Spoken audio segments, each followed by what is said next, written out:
जय हिंद सभी को। आज नया वर्ष जनवरी 1 2025 और हम व्यस्त हैं आपस में बधाई देने के लिए। Happy new year, happy new year. क्या एक वास्तविकता पर आपने क्या कभी अपना ध्यान आकर्षित किया? जैसे कि 1 जनवरी 2024 23 के वर्ष समाप्त होने पर, जैसे आपको पीटी परेड में पीटी मास्टर कहते हैं, on the mark, get set, ready, go का जब आदेश आता है तो लोग भागना शुरू करते हैं। उसी प्रकार 2024 जनवरी में जब हमारी दौड़ स्टार्ट हुई थी और कल रात यानी कि 2024 की समाप्ति पर स्प्लिट सेकेंड के जो अंतर में भी कई लोग हमसे जुदा ले लिया, धरती से जुदा हो गए। मरणोपरांत उनकी आत्मा जो है कहीं दूसरे जीव में जो है प्रवेश कर चुका होगा। यानी कहने का अर्थ ये है कि ये जो दौड़ जब हम 1 साल को लेते हैं, जन्म से तो हम भाग ही रहे हैं। जैसे मैं भाग रहा हूँ, हर कोई भाग रहा है जो इस वीडियो देख रहे हैं, और ये जो वीडियो देख रहे हैं वो सभी जो है भाग्यशाली है जो कि 2025 में वह जो है मनुष्य रूप में जिंदा है। कहने का अर्थ ये है कि क्या केवल भागने से, दौड़ने से, और अंत में भी जैसे मैंने कहा कि हमारे हाथ जो है 2025 में टच होने से पहले ही कईयों के जो है सांस चले गए। अभी मुझे फ़ोन आया था कि कल रात को सर हमारा एक सूबेदार मेजर तमांग साहब का डेथ हो गया, मैं अभी जा रहा हूँ। यह तो एक छोटा सा एक उदाहरण है, और कई जो मौतें होती है। देखिए, आदमी इंसान के रूप में पैदा होता है, जीवन के सफ़र में आगे को बढ़ता है, और कई कारणों से वह जो है यह जो धरती छोड़ के चले जाते हैं। क्या केवल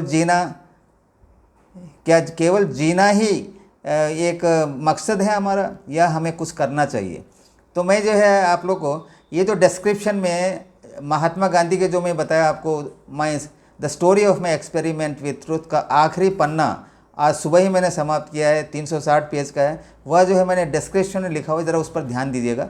और आज जो है मैं यह कहना चाहूँगा कि जो भी व्यक्ति जीते हैं उनको जो है सेल्फिश ना होकर कुछ कार्य करना चाहिए, ताकि मौत के बाद भी लोग उनको ध्यान से देखें, या जो है उनका बारे में लोग सोचें समझें और उनके बारे में आदर से जो है नाम ले आपस में जब डिस्कशन करते हैं।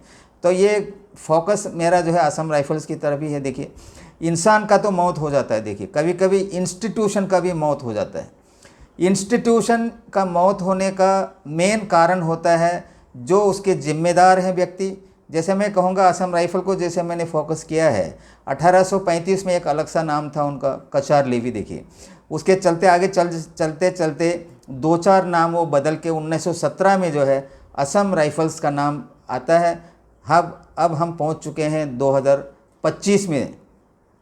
और जहाँ तक फ़ौज का संबंध है, असम राइफल्स में हमेशा कहता हूँ वीडियो में, भारत सरकार और जो ब्रिटिश सरकार थे दोनों ने जो है अवहेलना किया है। इसी वजह से पिछले 40 साल से हमें जो है अपना अस्तित्व पर काफ़ी डर बैठा हुआ है, क्योंकि इसी बीच 2 बार ऐसा प्रयत्न हुआ कि असम राइफल का जो इतिहास को नज़रअंदाज करते हुए एक ऐसा डिसीजन लिया गया, जैसा 5th सेंट्रल पे कमीशन मैंने बताया कि असम राइफल्स को क्या है CRPF में मर्ज करने का एक डिसीजन आया था।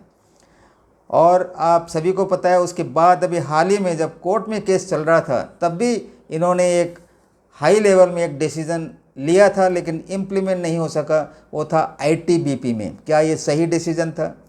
क्या असम राइफल को लेके जो सरकार का जो रवैया रहा है, क्या वो सही था? यह ज़रा आप सोच कर देखिए। यह फ़ौज जो कि दिल्ली पुलिस का रैंक स्ट्रक्चर लागू करना, क्या सही था? क्या असम राइफल से लेंसनायक नायक हटाना और उनका हरा वर्दी को उतार देना अभी तक जो चल रहा है, क्या ये सही चल रहा था? उसका रिस्पॉन्सिबल कौन था? देखिए, हम तो चलिए एक एसोसिएशन बना के हम काम कर रहे हैं पिछले 10 साल से, इसको एक करेक्ट आइडेंटिटी प्रदान करने के लिए। क्या वो जो DGR जो रहे थे अभी तक, क्या उनका यह रिस्पॉन्सिबिलिटी नहीं था? क्या वो नहीं जानते थे असम राइफल क्या कार्य कर रहा है? और तो और छोड़िए, देखिए एक मैंने देखा ये राजेश करके एक हवलदार है जो 2nd असम राइफल में सर्विस करके अभी जो है मीडिया में कार्य कर रहा है, वो वीडियो निकालता है, वह भी असम राइफल को फोकस कर रहे हैं। देखिए, उन्होंने तो जो है केवल 2 साल कुछ काम किया होगा असम राइफल में, तब भी उनके दिल में देखिए और मुझे भी बीच बीच में कंटेक्ट करता है, लेकिन मेरे समय न होने के कारण उनको कहता हूँ कि बाद में मैं आपसे बात करूँगा। एक इंटरव्यू मैंने दे चुका हूँ उनको, वह भी फोकस कर रहा है कि असम राइफल को जो है सिंगल कंट्रोल होना चाहिए। और मैं उन हज़ारों आर्मी ऑफिसर जो कि असम राइफल में डेपुटेशन से जा रखे हैं बाहर में, उनके एक दो के मैंने वीडियो भी देखे हैं। क्या ये वीडियो ही देना काफ़ी है? क्या उनका भी कोई दायित्व नहीं बनता है, रेस्पॉन्सिबिलिटी नहीं बनता है कि एक मेमोरेंडम बना के हमारे प्राइम मिनिस्टर को दें? जो असम राइफल में उन्होंने सेवा की है और कहते हैं कि असम राइफल बहुत इलाइट फोर्स है। मैंने देखा है 2-4 मिनट 5 मिनट का वीडियोस वगैरह, जो असम राइफल में काफ़ी तारीफ़ करते हैं आर्मी ऑफिसर जो है। क्या उनका ये दायित्व नहीं बनता है? क्या केवल एक इंटरव्यू देना वो समझते हैं कि मेरा दायित्व समाप्त हो चुका है? ये सब मैं पूछना चाहता हूँ। आज के दिन जो जी रहे हैं, जनवरी 2025, यह सब जो है देखिए हमने क्या विजुलाइज़ किया है। जैसे मैं कल एक वीडियो में बताया था, जो आखिरी वीडियो था मेरा पिछला साल 2024, जो अभी इतिहास में सिकुड़ गए हैं, इतिहास के पन्नों में जा चुका है 2024। आज हम जिंदा है 2025 में।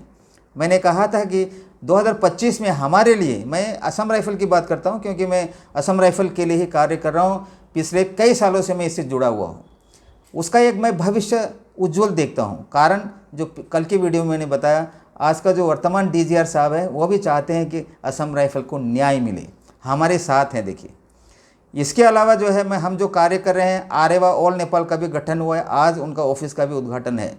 और मैं कल बात किया था फेडरेशन ऑफ वेटरन्स एसोसिएशन, जो इंडियन आर्मी नेवी एयरफोर्स का इंडिया में अलग अलग जगह का जो एसोसिएशन है, उनका एक जो संयुक्त रूप को कहते हैं फेडरेशंस ऑफ वेटरन्स एसोसिएशन। मैंने उनको एक लेटर लिखा था और कल ही मुझे रिप्लाई मिला, आप लोगों को इसमें एफिलिएट किया जाता है, उसमें हमें खुशी होगी।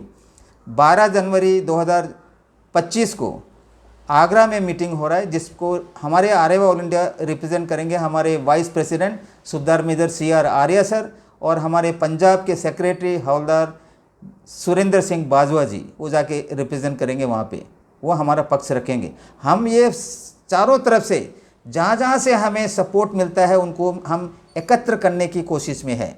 और 2025 इसी कारण मैं समझता हूँ हमारे एसोसिएशन के लिए, या जिस मुद्दे पर जनरल सुशील कुमार सर मरते दम तक हमारा साथ दिया था, जनरल VS कार्णिक सर जो तकलीफ होते हुए भी बीच बीच में मुझे फ़ोन करके पूछते रहता है कब जाएंगे आप दिल्ली में, कब आप ब्रीफ करेंगे, उनका जो मनोकांक्षा जो है, और हज़ारों जो हमारे आरेवा के सदस्य हैं जो यह देख रहे हैं कि असम राइफल का मौत नहीं होना चाहिए, बल्कि असम राइफल ही रहे। इनका जो 190 साल का इतिहास आगे जाए, सेंचुरी और क्रॉस करें, मिलेनियम आगे की तरफ बढ़ें, और इनका जो इतिहास जो है वो सिकुड़ कर, यानी किसी जो फोर्स CAPF में जो मर्ज करने की बात कर रहे हैं वह जो है नहीं होना चाहिए। असम राइफल ही रहना चाहिए, आर्मी का एक हिस्सा होना चाहिए, आर्मी में भी सबसे अव्वल आगे आना चाहिए। जो अवार्ड इनको मिले हैं, लड़ाई का जो इतिहास रहा है, वर्ल्ड वॉर का जो इतिहास रहा है, इनका जो है जो भी